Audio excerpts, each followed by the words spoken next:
Good morning friends. দেখো, চলে এলাম একটু শিশির ভেজা ঘাসের উপর দিয়ে হাঁটতে।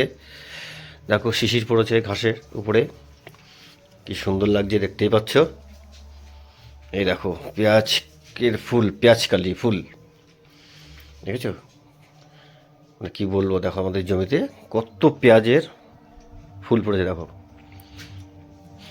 সকালবেলায় এগুলো দেখতে একটা খুব মজা লাগে। হ্যাঁ, দারুণ লাগছে না? দেখছো, একটু খালি পায়ে হাঁটছি পেঁয়াজের জমি দিয়ে। দেখো, তো চলে আসো সবাই এটা দেখার জন্য আমাদের জমিতে। দেখো, ঠান্ডা লেগে গেল, শিশির ভেজা ঘাসের উপর হাঁটতে হাঁটতে ঠান্ডা লেগে গেল। যাই হোক বন্ধু, তোমরা সবাই ভালো থেকো। ওকে, বাই।